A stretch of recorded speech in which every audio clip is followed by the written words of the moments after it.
જય શ્રી કૃષ્ણ મિત્રો, આપ જોઈ રહ્યા છો યુટ્યુબ. આપ સૌનું મારી યુટ્યુબ ચેનલમાં સ્વાગત છે. મિત્રો, આજે આ વિડીયોમાં આપણે સાંભળવાના છીએ શનિ અમાવસ્યા. શનિવારે અમાવસ્યાની તિથિ જ્યારે સંયોગ સાથે થાય છે એમાંય અમાવસ્યા મોટી અમાવસ્યા કહેવાય છે. અને આજે સૂર્યોદય તિથિ પ્રમાણે અમાવસ્યાની તિથિ છે આવે છે માગશર માસની અમાવસ્યા અને શનિવાર. આજે આપણે આ વિડીયોમાં સાંભળીશું શનિદેવની વ્રત કથા, શનિ અમાવસ્યા કથા. આજે કહેવાય છે કે ભગવાન શનિદેવને અડદની દાળ બનાવેલી સરસોયાના તેલમાં તળેલા વડા કે પકોડા તૈયાર કરીને ભોગ સમર્પિત કરાય છે. શનિદેવની શિલાનું પૂજન થાય છે. કૂતરાને પણ આ વડા ખવડાવાય છે. કૂતરાની સેવા થાય છે. શનિદેવનું વાહન છે સરસૈયા. સરસૈયા તેલનું દાન પણ કરાય છે અને સાયા દાન પણ કરાય છે. બ્રાહ્મણોને દાન દક્ષિણા અપાય છે. આજે કાસું સીધું પણ અપાય છે અને લોખંડની વસ્તુ જેવી કે ચીપીઓ, તવો, અડદની દાળ અને અડદ છે આદિ દાન કરી શકાય છે. રાતના સમયે પીપળાના વૃક્ષ નીચે તલના તેલનો દીવો પ્રગટાવો. શનિદેવને આ વ્રત શનિવારનું પણ વ્રત છે, માટે અમાવસ્યા અને શનિવાર સાથે આવે છે. શનિદેવને અત્યંત પ્રિય છે. આજે શનિદેવના અમાવસ્યા કથા સંભળાય છે, સ્તુતિ કરાય છે, મંત્ર જાપ કરાય છે. આમ કરવાથી શનિ સંબંધિત દોષ હોય, તે કષ્ટ હોય, પીડા હોય કે દૂર થાય છે. શનિદેવ કે જે સૂર્યનંદન છે, સાયા પુત્ર છે, ન્યાય અને દંડના દેવતા છે, એવા ભગવાન શનિદેવને પ્રણામ કરીએ. આજે આપણે આ વિડીયોમાં સાંભળીશું શનિ અમાવસ્યા કથા, શનિદેવની વ્રતની કથા. જો આપને આ વિડીયો પસંદ આવે તો લાઈક કરજો, શેર કરજો. આપ આ ચેનલ પર પહેલી વખત જોઈ રહ્યા છો તો સબસ્ક્રાઈબ કરી લેજો, જેથી આવનારા નવા વિડીયોની માહિતી આપ સુધી તુરંત પહોંચી શકે. ધન્યવાદ. ઓમ નીલાજન સમાભાષણ રવિપુત્ર યમગ્રજ સાયા માંડવ સભુતમ તમ નમામિ શનિશ્વરમ. બોલો શનિદેવ મહારાજની જય.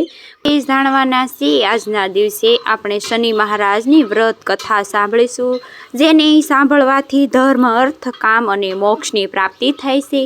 ભગવાન શનિદેવ કેવી કૃપા કરે છે તથા શનિદેવની જ્યાં અવકૃપા થાય છે ત્યાં શું થાય છે અને તેનું ફળ પ્રાપ્ત શું થાય છે તે આ કથા આપણે જાણવા મળશે. વિક્રમ રાજા દ્વારા શનિદેવ આમ તો સૂર્યનંદન સાયા પુત્ર છે.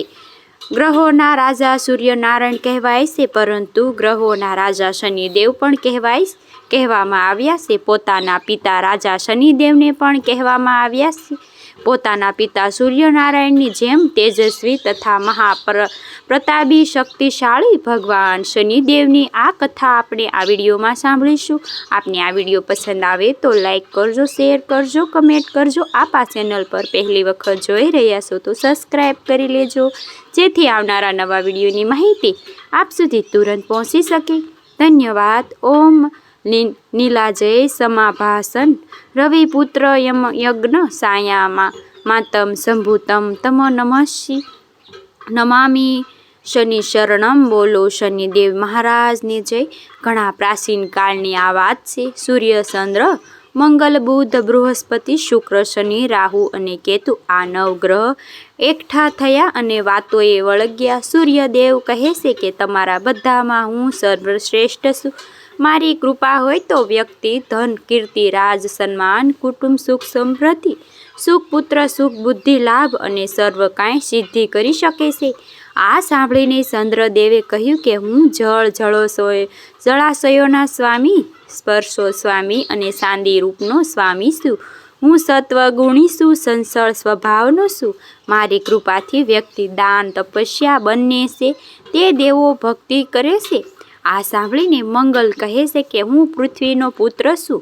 મારી કૃપાથી વ્યક્તિ શત્રુઓના નાશ થાય છે, મુશ્કેલ કામ સરળ બની જાય છે. હું વ્યક્તિને અનેક વૈભવ આપનારો છું. આ ત્રણેય વાત સાંભળીને બુધ કહે છે કે તમે જાણો છો કે મને રાજકુમાર તરીકે પદ મળ્યું છે. ત્યારે તો બૃહસ્પતિ દેવ પણ કહેવાય છે, અરે હું તો બધા દેવતાઓનો ગુરુ છું તો બીજાઓ વિસ્તાર છું. આ સાંભળી શુક્ર, શનિ, રાહુ અને કેતુ પણ પોતપોતાના વિશેષતા બતાવવા પ્રયાસ કરે છે. આમ નવગ્રહોમાં કોણ મોટો તેની ચર્ચા થવા લાગી. અંદરોઅંદર વાદ વિવાદ ઘણો ચાલ્યો. છેવટે સૂર્યને બધાને શાંત પાડ્યા અને કહ્યું, આપણે અંદરોઅંદર ઝઘડીએ નહીં અને વાદ વિવાદ કરીએ નહીં, તેનો કોઈ અર્થ નથી. આપણે બધા રાજા ઇન્દ્ર પાસે જઈએ અને ન્યાય કરાવીએ. આપણે બધામાં સર્વશ્રેષ્ઠ કોણ છે? ઇન્દ્રદેવ જણાવશે. બધા ગ્રહો સૂર્યની આ વાત સાંભળીને સમર્થ થયા. બધા ઇન્દ્રના દરબારમાં આવ્યા. ઇન્દ્ર રાજા પાસેથી પહોંચી ગયા. બધા ગ્રહોને એક સાથે સ્વર્ગમાં આવેલા જોઈને રાજા ઇન્દ્રને ઘણું આશ્ચર્ય થયું. તેમણે બધા ગ્રહોને અચાનક આપની બેસાડી આસન આપ્યું, બેસાડી કહ્યું અને આવવાનું પ્રયોજન પૂછ્યું. ત્યારે સૂર્યનારાયણે કહ્યું કે હે રાજા ઇન્દ્ર, અમારા 9 ગ્રહોમાં કોણ મોટું છે તે બાબતમાં ઝઘડો પડ્યો છે.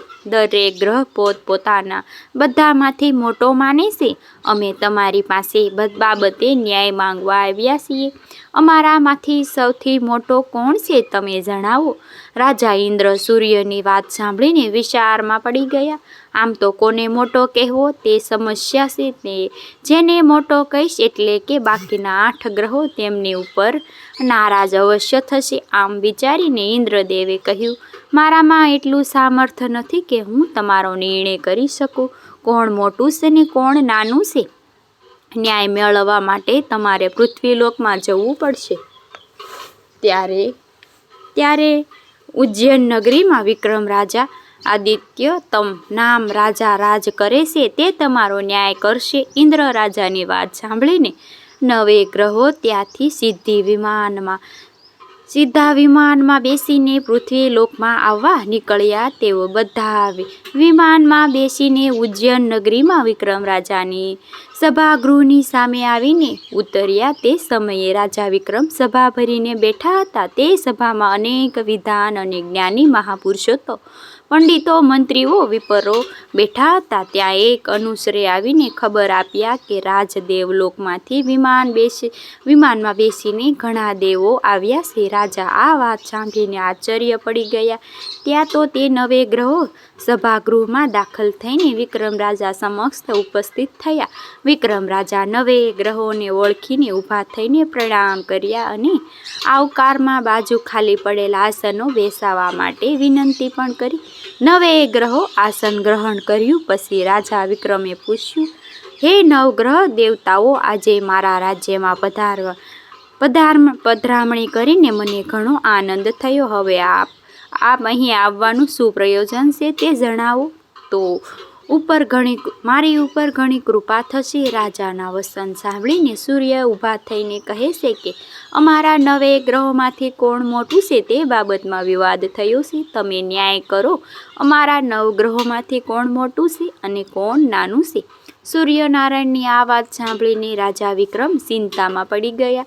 તેમણે થયું છે કે આ 9 ગ્રહમાં કોને કહું કે તમે મોટો છો, કોને કહું કે તમે નાનો છો. જેને હું નાનો કહીશ મારા પર કોપાયમાન અને નારાજ થશે. આમ આ વિચારીને રાજાએ કહ્યું, હે 9 ગ્રહ દેવતાઓ, તમે તો દેવો છો અને હું તો પૃથ્વીલોકનો પરનો એક સામાન્ય મનુષ્ય. હું તમારો ન્યાય કેવી રીતે કરી શકું? આથી સૂર્યનારાયણ કહે છે કે રાજા વિક્રમ, અમે અમારો ન્યાય કરવા માટે ઇન્દ્ર રાજા પાસે ગયા હતા. તેઓએ અમને તમારી પાસે ન્યાય માંગવા માટે મોકલ્યા છે. આથી તમે જ અમારો ન્યાય કરો. છેવટે વિક્રમ રાજાએ કંઈક વિચાર કરીને 9 ગ્રહોને કહ્યું કે તમે આજથી 8મા દિવસે અહીં આવજો.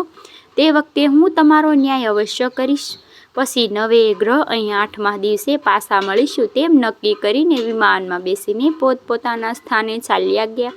રાજા પછી પોતાના મંત્રીઓને, વિદ્વાનો અને જ્યોતિષો સાથે ચર્ચા કરી એવું નક્કી કર્યું કે સોના, ચાંદી, પિત્તળ, કાંસુ, તાંબા, જસત, અખબર, લોઢા આદિ 9 આસનો બનાવવામાં આવ્યા અને આ આસનો રાજસભામાં ગોઠવવામાં આવ્યા. વિક્રમ રાજાની સૂચના તથા જ બધી વ્યવસ્થા ગોઠવાઈ ગઈ. 8મા દિવસે 9 ગ્રહો વિક્રમ રાજા દરબારમાં આવ્યા. સૌથી પ્રથમ સૂર્યનારાયણ આવે છે.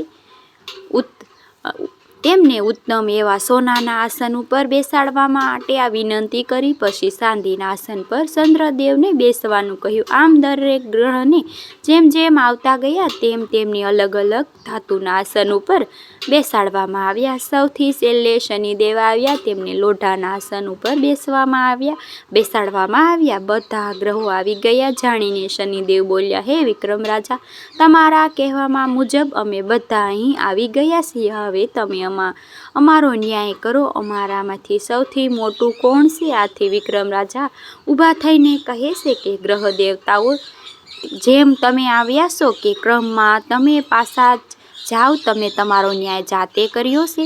તમે સૌથી છેલ્લે આવ્યા છો, તેથી તમારો ક્રમ સૌથી છેલ્લો આવે છે. આ માટે મને માફ કરો. આમ કહીને શનિદેવને સંબોધ આપતા વિક્રમ રાજા બોલ્યા. આથી શનિદેવ ગુસ્સે થઈને બોલ્યા, હે રાજા વિક્રમ, આ ન્યાય બરાબર થયો નથી. તમે ફરીથી ન્યાય કરો.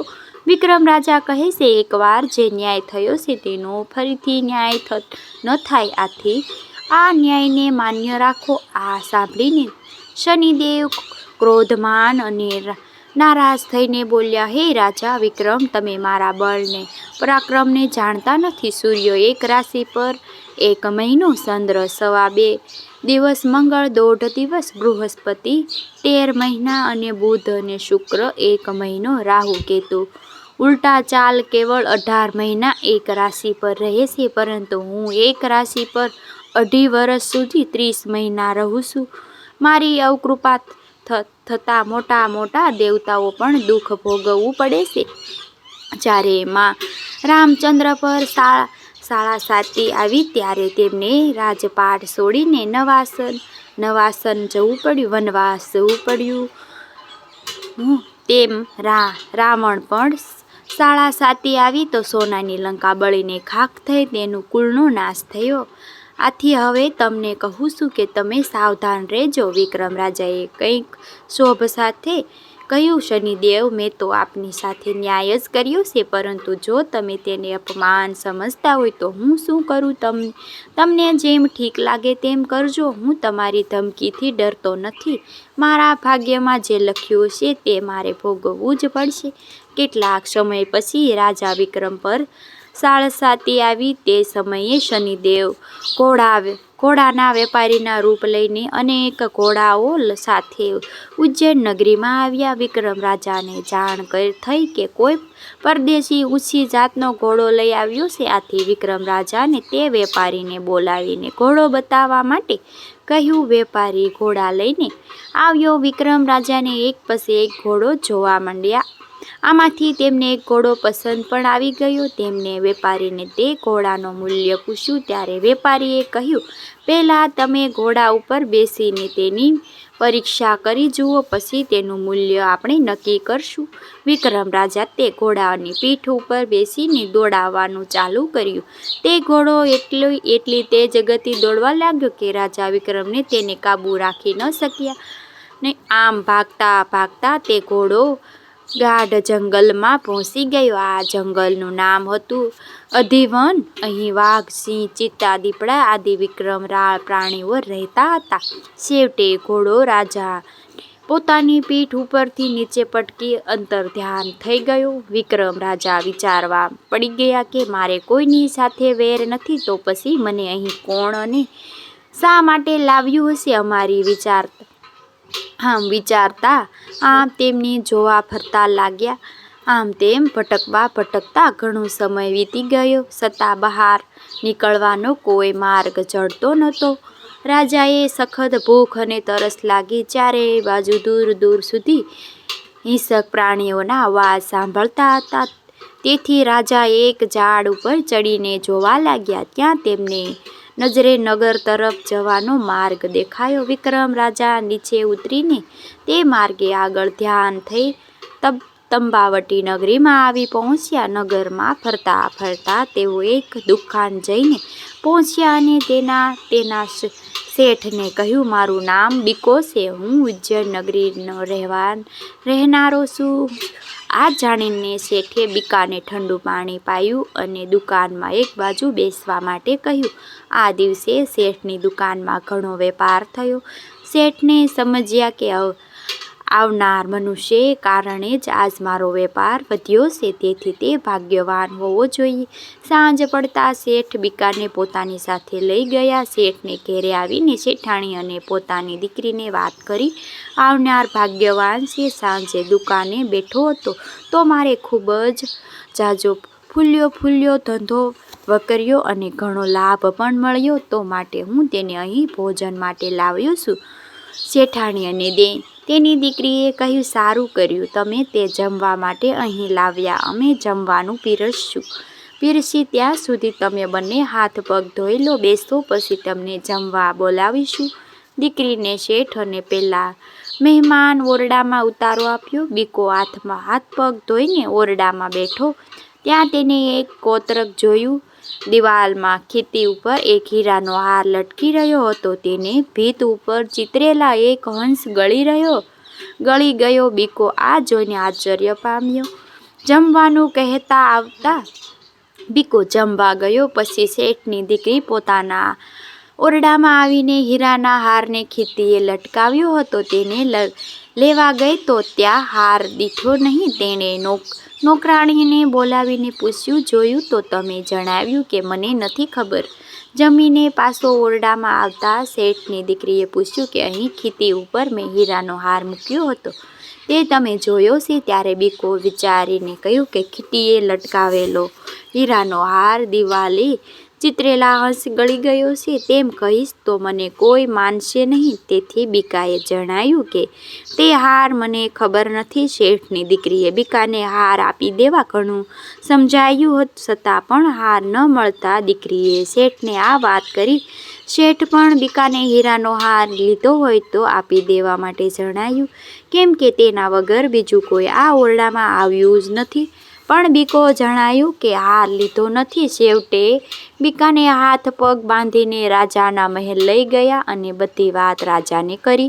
રાજાએ પણ બીકાને શેઠની દીકરીનો હાર આપી દેવા માટે કહ્યું, પણ બીકા પાસે હોય તો આપે ને. છેવટે રાજાને બીકાને દંડ આપવા હાથ પગ કાપી નાખ્યા અને તેલની ઘણી પસવાડે નાખી દીધો. આમ એક દિવસ બીકો તેલની ઘર પસવાડે પડી રહ્યો. બીજા દિવસે ગંગાતેલીની નજર તેમની ઘરની પછવાડે ગઈ. ત્યાં તેને માલુમ પડ્યું કે કોઈના હાથ પગ કાપીને પોતાની ભીત પાછળ નાખી દેવામાં આવ્યું છે. તે તપાસ કરતાં તેને ખબર પડી કે નગરમાં રાજાએ ચોરીના ગુના બદલ તેને આ શિક્ષા આપી છે. ભૂખ્યા તરસ્યા બીકાને બેહાલ અપંગ દશા જોઈને ગંગુને તેની ઉપર ઘણી દયા આવી. તેને જઈને પોતાની પત્નીને આ વાત કરી. આપણી ભીત પસવાડે પડેલા માનવી હાથ પગ વગરનો છે. આપણે જોઈએ તો તેની થોડી સેવા કરીએ અને તે સાજો થાય ત્યારે આપણે ત્યાં તેને રાખી લઈશું, તો તે આપણા કામમાં ઉપયોગી થશે. તે બેઠો ઘાણી ફેરવવા કરશે. તેની પત્નીએ જણાવ્યું કે તે રાજાને ગુનેગાર છે. જો આપણે તેને આપણા ત્યાં રાખીશું તો રાજા નારાજ થઈ જશે અને આપણને પણ દંડ આપશે. તે દેશે તમે જઈને પહેલાં રાજાને પૂછી આવો. જો રાજા સમસ્ત આપે તો આપણા ઘરમાં તેને લઈ આવશું. ગંગુ તેલી રાજા પાસે પહોંચ્યો અને બધી વાત કરી. રાજાને થયું કે તેણે ગુનો કર્યો છે, તેની સજા તેને મળી ચૂકી છે. હવે ગાંગુ તેલી તેને પોતાના ઘેરે રાખે તેમાં રાજાને કોઈ વાંધો નથી.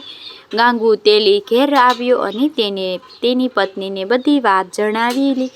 પછી તેઓ ભીત પછવાડે બીકાને ઉસકી લાવીને તેની સાર સંભાળ લીધી. તો થોડા દિવસમાં બીકો સારો થઈ ગયો ને ગાંગુ તેલની ઘાણી ઉપર બેસવા લાગ્યો. આમ ને આમ દિવસો વીતવા લાગ્યા. બીકો પોતાના કામકાજથી પરવાયા પછી ઉદાસીને હળવી કરવા તે મલ્હાર રાગમાં ગાતો એક દિવસ તે બાજુથી ત્યાં રાજકુમારી પસાર થઈ રહ્યા હતા. ત્યારે તેને કાન મલ્હાર રાગનો કોઈ ગાતું જણાયું. રાજકુમારી સંગીતની ઘણી શોખીન હતી. રાજાએ તેને માટે સારું સંગીત યજ્ઞ રોકીને સંગીતાને સારી તાલીમ આપવાની નક્કી કરેલું. આજે રાજકુમારીના મલ્હાર રાગને મધુર તાલમાં સાથે સાંભળીને મુગ્ધ બની ગઈ અને ગાનાર પર મોહિત પડી. તેને પોતાની દાસી મારફતે મલ્હાર રાગમાં કોણ ગાઈ રહ્યું છે તે તેની તપાસ કરવા માટે કહ્યું. પછી દાસીએ તપાસ કરીને રાજકુમારીને જણાયું કે જે મલ્હાર રાગ ગાતું હતું તેના બંને હાથ પગ કપાયેલા છે. તે ગાંગુ તેલની ત્યાં ઘાણીએ બેસીને આખો દિવસ બળદને હાંક્યા કરે છે. રાજકુમારીએ કહ્યું કે એ દાસી હાથ પગ વગરનો અને હાલતો ચાલતો નથી એવા અપંગને પણ હું વર માની બેઠી છું, એટલે હું તેને જ વરીશ. આ સાંભળીને દાસી તો હેપતાઈ ગઈ અને બોલી, બહેન બા, તમે એ શું અને રાજકુમારો વરવા માટે તપ્ત છે? તમે સુંદર અને સુશીલ વર મળી રહ્યો છે, તમે આવા અપંગને પરણીને શું કરશો? દુઃખી થશો. ત્યારે રાજકુમારી કહે છે કે હે દાસી, જેવો છે તેવો પણ છે. તે મને પતિ માની લીધો છે, એટલે હું આ ભાવમાં તેને જ વરીશ. એક ભાવમાં બે ભાવમાં કરવા માંગતી નથી. તું મારો આ વિચાર મારા માતા પિતાને જણાવ, જેથી તેઓ મારું લગ્ન તે અપંગ સાથે કરે. જો તેઓ આમ નહીં કરે તો હું મારા પ્રાણનો ત્યાગ કરી દઈશ. આ સાંભળીને દાસી તો ધ્રુજવા લાગી. તેને બેક બેઠી કે રાજા રાણી આ વાત સાંભળીને તો તેઓ અમારા ઉપર કુંવરી બા ઉપર ગુસ્સે થશે અને ન સંભળાવું તો સાંભળવા પણ મળશે. છતાં રાજકુમારીના કહેવાથી લાચાર દાસી રાજા રાણી પાસે થઈને બધી વાત કરે છે. રાજા રાણી આ વાત સાંભળીને અસમઠાસ પડી ગયા. તેણે રાજકુમારીને બોલાવીને ઘણું સમજાયું, કોશિશ કરી કે છતાં રાજકુમારી એકના બે ન થયા. છેવટે રાજા ગુસ્સે થઈને કહ્યું કે તારા ભાગ્યમાં એવું જ લખાયું છે, તું તારે દુઃખ ભોગવા. રાજાએ ગાંગુ તેલની પોતાના મહેલમાં બોલાવીને જણાયું કે તારે ત્યાં એક અપંગ ઘાણી ચલાવે છે, તેની સાથે મારી દીકરીના લગ્ન કરવા ચાહે છે. તું તેની તૈયારી કર અને તેને લઈને રાજમહેલમાં આવ.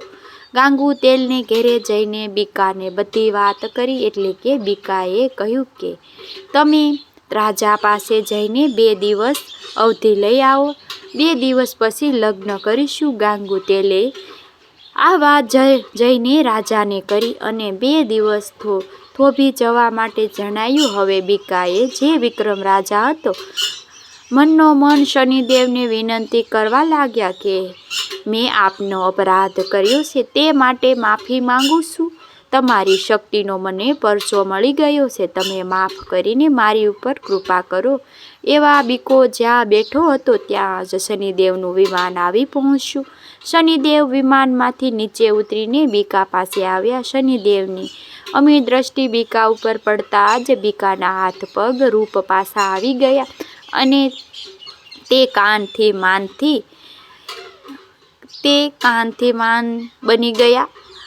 જો શનિદેવ રાજા વિક્રમને કહ્યું, હે વિક્રમ રાજા, તમે મને નીચે દેખાડવાનું સુખ ભોગવી, આ બધું દુઃખ મારે લીધે જ તમારે ભોગવવું પડ્યું છે. ત્યારે વિક્રમ રાજા કહે છે કે શનિદેવ, મને માફ કરો, મારી ભૂલ થઈ ગઈ. ત્યારે શનિદેવ વિક્રમ રાજાને આશીર્વાદ આપીને પોતાના વિમાનમાં બેસીને પાછા ફર્યા. બીકાને હાથ પગ અને સુંદર રૂપ સાથે જોઈને ગાંગુ તેલની તેની પત્ની પણ નવાઈ પામ્યા. તેમણે આ વાત જોઈને નગર રાજા રાણીને કહી. રાજકુમારી પણ આ વાત જાણીને બધા રાજી થઈ